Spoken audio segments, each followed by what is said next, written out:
खुद से हार जाऊं वो अलग बात है, वरना झुकने वाला इंसान नहीं हूं मैं, वरना झुकने वाला इंसान नहीं हूं मैं।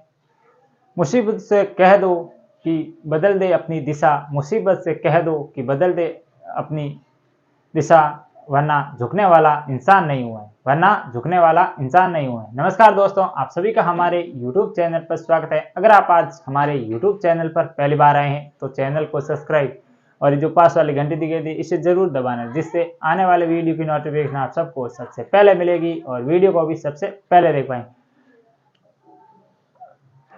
आज है 12 दिसंबर 2023 और today current affair episode number ये है हमारा 163वां। अगर आपने पिछले एक भी एपिसोड नहीं देखे तो वो भी जरूर देख लेना, क्योंकि उसमें मैंने आप सभी के लिए most important current affair plus static GK पर को भी कवर कराया। और इसके अलावा आप अब हमें अलग अलग जो सोशल मीडिया प्लेटफॉर्म है उस पर भी फॉलो कर सकते हैं, जैसे कि फेसबुक पेज को भी हम फॉलो कर सकते हैं, और इसके अलावा इंस्टाग्राम पर भी फॉलो कर सकते हैं, और व्हाट्सएप चैनल भी ज्वाइन कर सकते हैं, और टेलीग्राम भी चैनल भी ज्वाइन कर सकते हैं। उन सभी का नाम एक ही है, एग्जाम लेवल जीके के नाम से, तो आप वो भी जरूर ज्वाइन कर लेना। और वहां पर भी मैं नए नए अपडेट देता रहता हूं। और इसके अलावा आपको बता दें कि आप हमारे शॉर्ट वीडियो जरूर देखें क्योंकि शॉर्ट वीडियो के अंदर जो मैं जीके कवर कराता हूं वो आपके लिए भी इंपॉर्टेंट होने वाला है। और इसके अलावा आप हमारी कम्युनिटी टैब जो पोस्ट होती है वहां पर भी चेक करते रहे, क्योंकि वहां पर प्रतिदिन मैं एक करंट अफेयर का क्वेश्चन अपलोड करता रहता हूं और उसका आंसर आपको कमेंट बॉक्स में बताना है।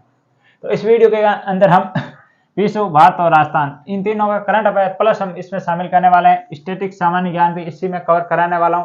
तो ये वीडियो आपके लिए मोस्ट इंपोर्टेंट होने वाली है, तो अंत तक जरूर देखें और स्किप करके ना देखें, वरना आप कुछ इंपोर्टेंट फैक्ट भी छूट सकते हैं।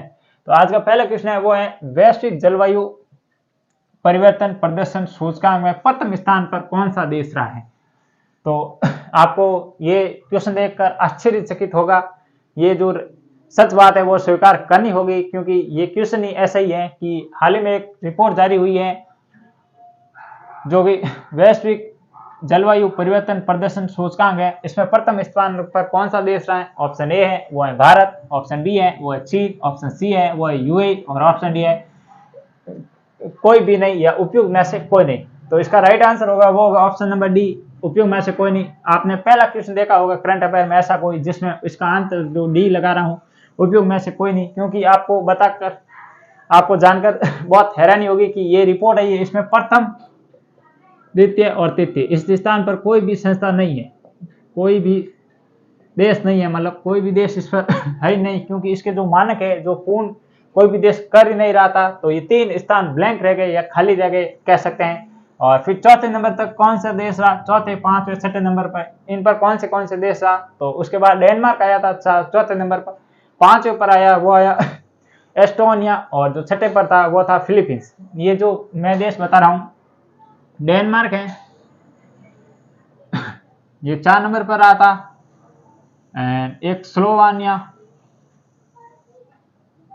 लिथुआनिया था, स्लोवानिया नहीं था, लिथुआनिया ये था 5 नंबर पर, और जो छठे नंबर पर रहा वो रहा था फिलीपींस, और जो 7वें नंबर पर रहा था वो रहा हमारा देश भारत।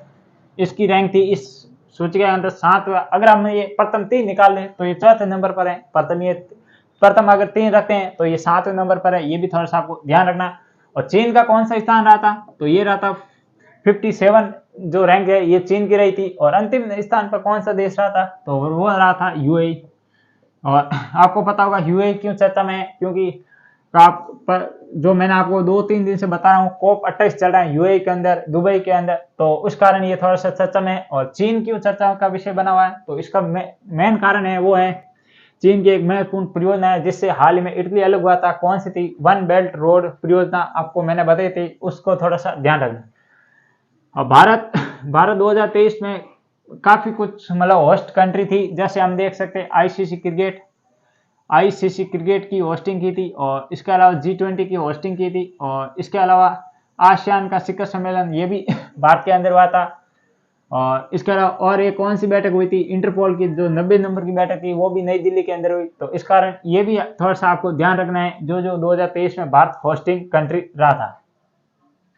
आइए आगे बढ़ते हैं, देखते हैं आज का दूसरा क्वेश्चन। हाल ही में वर्ष 2023 के अंत में एटीपी रैंकिंग में महिलाओं की शीर्ष श्रेणी में कौन रही है प्रथम स्थान पर। ऑप्शन ए है वो है इगा स्विएटेक, ऑप्शन बी है पीवी सिंधु, ऑप्शन सी है ए व बी दोनों, और ऑप्शन डी है उपयुक्त में से कोई भी नहीं। तो ये कौन सी है? ये है एटीपी रैंकिंग। किससे संबंधित होती है? ये जो टेनिस खेल होता है इससे संबंधित होती है, टेनिस से संबंधित होती है, और ये प्रतिवर्ष जारी की जाती है। इसमें कहा जाता है कि इस वर्ष शीर्ष पर कौन सा खिलाड़ी रहा है, महिला और पुरुष के अंदर, तो ये एटीपी है। तो इसमें मेल और फीमेल, मेल में कौन रहा था? तो वह रहा था नोवाक जोकोविच। ये भी थोड़ा सा आपको ध्यान रखना है, नोवाक जोकोविच। और नोवाक जोकोविच ने ये 8वीं बार ये खिताब अपने नाम किया है, और कौन से देश के निवासी हैं? सर्बिया के निवासी हैं।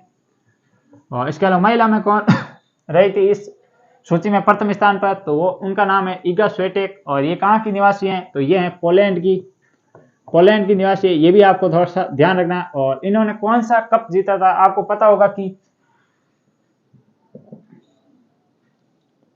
ये 4 जो ग्रैंड स्लैम होते हैं, Australia, French open, Wimbledon open और यूएसए ओपन, ये 4 होते हैं। इनमें से महिला ने जो इगा स्विएटेक है इसने कौन सा जीता था?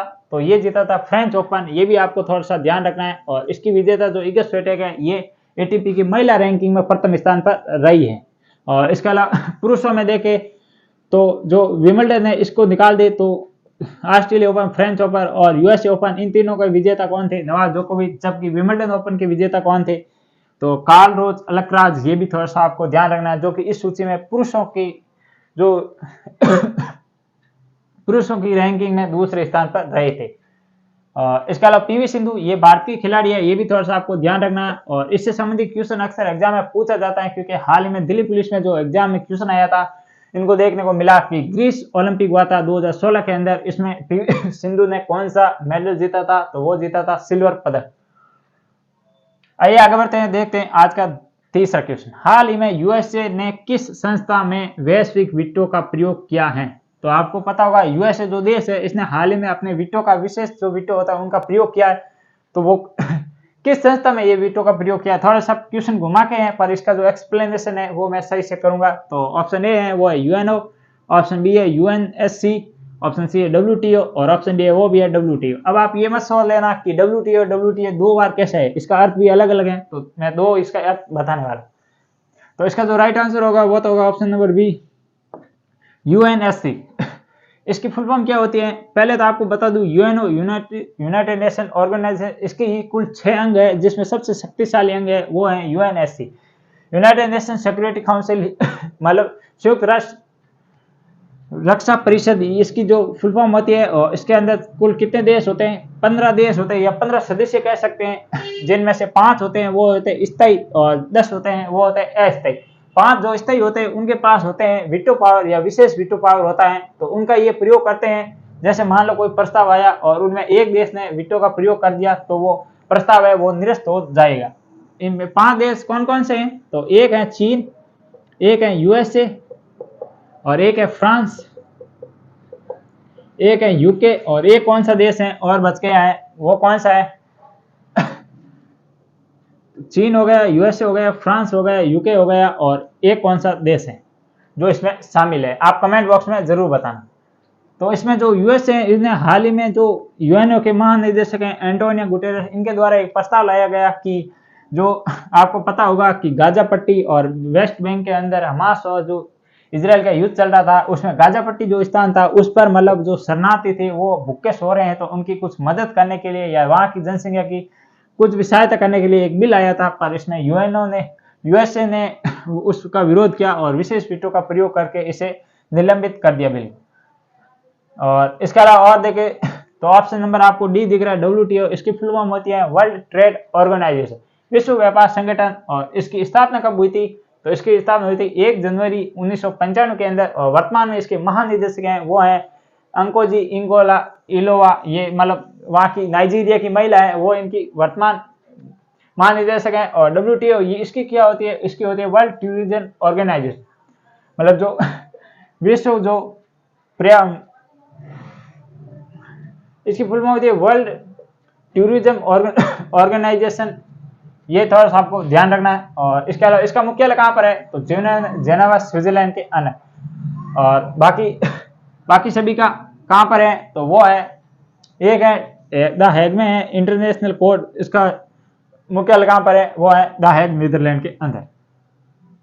ये था तीसरा क्वेश्चन। आइए आगे बढ़ते हैं, देखते हैं आज का चौथा क्वेश्चन। हाल ही में 10 दिसंबर को कौन सा दिवस मनाया गया? आपको ये बताना है कि 10 दिसंबर को प्रतिवर्ष कौन सा दिवस मनाया जाता है। ऑप्शन ए है वो है विश्व मानवाधिकार दिवस, ऑप्शन बी है अंतर्राष्ट्रीय भ्रष्टाचार दिवस या भ्रष्टाचार अवरोध दिवस है, यहाँ पर अवरोध लिख दो, भ्रष्टाचार अवरोध दिवस, और ऑप्शन जो सी है वो है विश्व महासागर दिवस, और ऑप्शन डी है वो है नौसेना दिवस। तो कौन सा दिवस प्रतिवर्ष 10 दिसंबर को मनाया जाता है? तो ये मनाया जाता है विश्व मानवाधिकार दिवस या विश्व मानवाधिकार संरक्षण दिवस। ये मनाया जाता है, क्यों मनाया जाता है? क्योंकि 10 दिसंबर 1945 को यूएनओ में एक प्रस्ताव आया था। कौन सा? विश्व मानवाधिकार संबंधित एक प्रस्ताव आया था, उसकी याद में ये प्रतिवर्ष 10 दिसंबर को मनाया जाता है। और इसके अलावा अंतर्राष्ट्रीय भ्रष्टाचार अवरोधी दिवस का मनाया जाता है, तो ये मनाया जाता है 9 दिसंबर को। ये भी थोड़ा सा ध्यान रखना है। और आपको ये बताना है कि विश्व महासागर दिवस कब मनाया जाता है, तो ये मनाया जाता है 8 अक्टूबर को। ये भी थोड़ा सा आपको ध्यान रखना है। और इसके अलावा नौसेना दिवस कब मनाया जाता है, तो ये मनाया जाता है 4 दिसंबर को प्रतिवर्ष। और इसके अलावा अन्य और दिवस देखें तो 7 अप्रैल को मनाया जाता है विश्व स्वास्थ्य दिवस। और इसके अलावा हाल ही में पूछा था, एक एग्जाम में क्वेश्चन आया था, वो आया था 24 नवंबर को कौन सा दिवस मनाया जाता है, तो ये मनाया जाता है संविधान दिवस। 16 जनवरी को मनाया जाता है विश्व मतलब स्टार्टअप दिवस मनाया जाता है। और इसके अलावा और दिवस देखें तो 8 जून को विश्व महिला दिवस मनाया जाता है। और इसके अलावा और कौन से हैं, तो 24 जनवरी को कौन सा दिवस मनाया जाता है, तो राष्ट्रीय मतदाता दिवस। ये भी थोड़ा सा आपको ध्यान रखना है। तो ये थे इस क्वेश्चन के बारे में डिटेल से जानकारी। और इन 4 क्वेश्चन के अंदर मैंने विश्व और भारत की जो भी जानकारी थी करंट अफेयर संबंधित वो बताने की कोशिश की है। आइए आगे बढ़ते हैं, देखते हैं आज का 5 क्वेश्चन जो है राजस्थान करंट अफेयर प्लस होगा राजस्थान स्टैटिस्टिक्स सामान्य ज्ञान।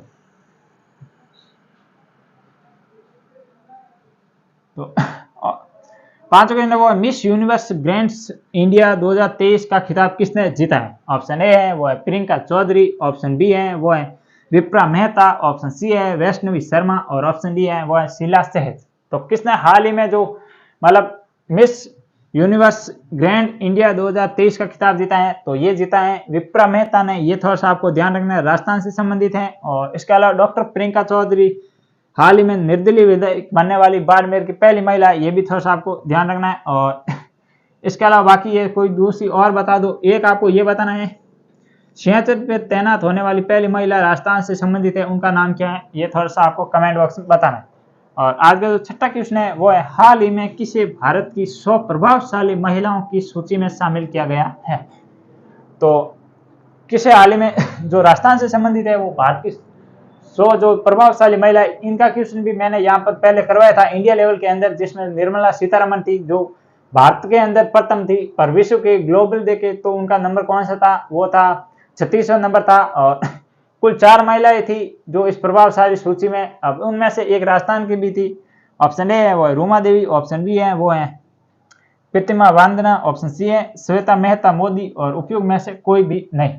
तो इसका राइट आंसर होगा वो होगा option number B Shweta Mehta Modi. इनको हाल ही में 100 प्रभावशाली महिला की सूची में शामिल किया है, ये भी थोड़ा सा आपको ध्यान रखना है। तो ये थे कुल आज के 6 क्वेश्चन। कैसे लगे मुझे कमेंट बॉक्स में जरूर बताना। अगर वीडियो अच्छा लगा तो वीडियो को दबाकर शेयर जरूर करें अपने दोस्तों के अंदर, और चैनल को भी सब्सक्राइब जरूर कर लेना इसी प्रकार की अन्य वीडियो देखने के लिए। तो आज के लिए इतना ही, कल फिर मिलेंगे इसी जोश और जुनून के साथ। तब तक के लिए जय हिंद जय भारत।